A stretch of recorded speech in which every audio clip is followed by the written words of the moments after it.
Gareth Edwards, es-tu un dieu? Bonsoir à tous et soyez bienvenus pour cette nouvelle review qui va être consacrée à The Creator de Gareth Edwards, Gareth fucking Edwards, un de mes réals préférés du moment. Juste avant de commencer la review, non spoil bien évidemment, j'ai changé, comme vous voyez, changé un peu de vue de la caméra, vu les bruits parasites qu'il y a entre le chantier près de chez moi dans les rues et les chiens de mes voisins. Bref, voilà, donc j'espère que ça va pas trop s'entendre, je pense qu'avec la musique de fond ça devrait aller.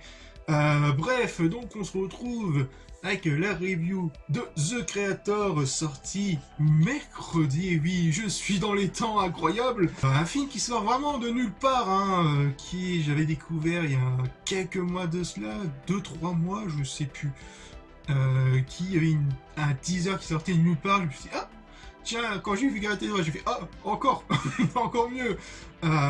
Donc j'étais assez curieux de voir qu'est-ce que ça va donner. Et au final, bon, pas d'abord déjà, bien évidemment, de quoi ça racontait. Hein. Tout d'abord, donc dans un futur proche, il y a une guerre entre les IA et les humains, notamment les Américains qui sont traumatisés, car celui-ci, donc cette IA, a balancé une bombe nucléaire au KLM sur Los Angeles. Voilà, on pose déjà les termes directs. Donc traumatisé par ça, une bonne partie des pays occidentaux ont abandonné tout ce qui est IA et un peu robotique lié à celui-ci.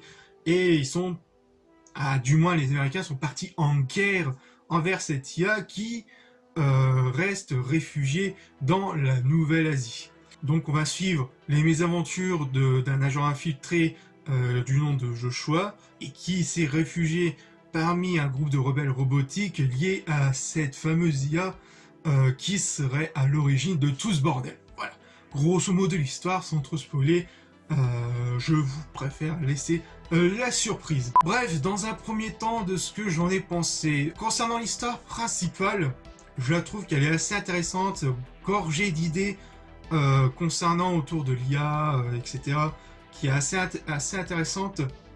Et dans sa surface, on va dire que dans sa surface, on se laisse tout de même embarquer par l'histoire, notamment tout ce qui va tourner autour de Joshua, son histoire, sa relation, et tout ce qui va suivre par derrière, et chacune de ses actions vont légèrement impacter sur l'histoire, qui va changer différemment, et c'est assez cool de voir ça.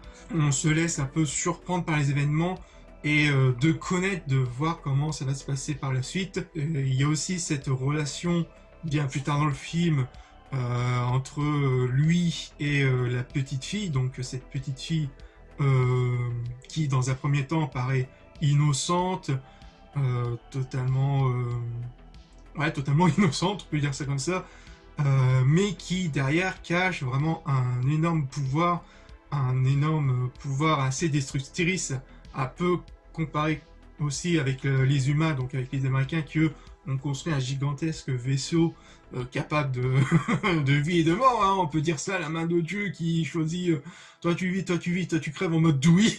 Puis ça offre tout de même un univers assez riche et assez intéressant, gorgé d'idées qui a inspiré et de thèmes inspirés de pas mal de films, notamment Ghost in the Shell ou encore Terminator. Malgré toutes ces idées qui sont un peu apportées autour du film, qui sont présentées dans le film plutôt, je trouve que il manque vraiment d'explorer un peu plus cette profondeur concernant de l'IA, cette relation qu'on a, qu'est-ce qui nous fait attacher avec eux, qui au-delà des apparences, fait qu'on s'attache à une personne, peu importe son origine, etc.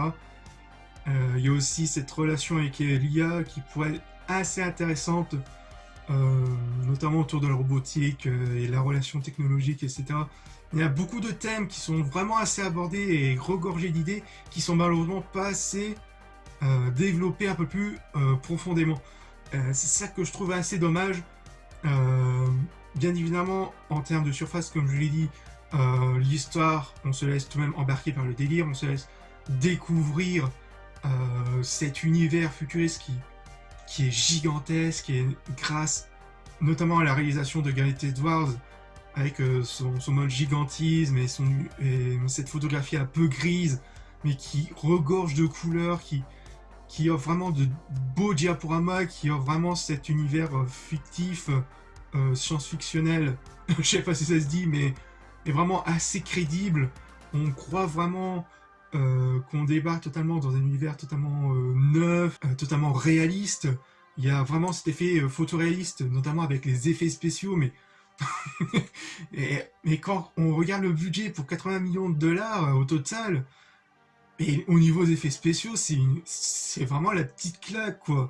C'est vraiment les androïdes, et les droïdes, plutôt les droïdes. Donc, il y a les androïdes et les droïdes qui sont assez bien réussis, on y croit vraiment au truc. On sent vraiment que c'est aussi vivant, quoi.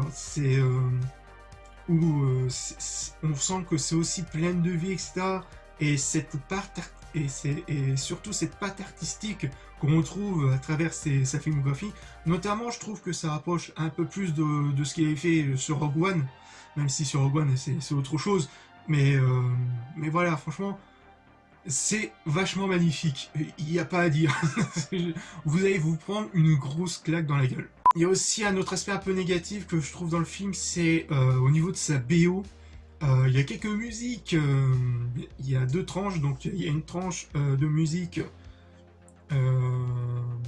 normale, avec des chanteurs, etc., qui dans un premier temps fonctionnent plutôt bien. Je trouve bémol, c'est surtout la BO composée par Hans Zimmer en plus, donc c'est pas n'importe qui est vraiment assez timide par moment, même s'il y a quelques petits thèmes qui ressortent un peu de l'eau, quelques petits sons, généralement c'est un peu dommage. Pour du Hans Zimmer, c'est un peu dommage, c'est assez discret, je sais pas, c'est un peu avec la relation avec ce que j'avais avec la BO de Rogue One, qui restait tout de même discret sur certains moments avec des rebondissements un peu de thème. Faut que je l'écoute à part pour vraiment ce qu'elle vaut réellement, si elle est déjà disponible ou quoi. J'ai tenté de la chercher, j'ai pas trouvé, peut-être bien plus tard, mais grosso modo, un peu déçu de la BO qui méritait beaucoup plus, d'être un peu plus mise en valeur et un peu plus épique. Donc pour conclure, c'est bien loin d'être une masterclass de la SF, je dirais que c'est plutôt une petite claque d'originalité qui fait vachement du bien comparé à ce qu'on subit récemment avec tous les remakes, reboots, les suites, etc. Franchement, c'est un petit vent de fraîcheur, The Creator, donc un petit vent de fraîcheur qui fait vachement du bien. Cette petite touche d'originalité qui mélange plein de thèmes assez intéressants, mais qui mérite tout de même d'être un peu plus approfondi, qui aurait pu augmenter un peu plus le level du film.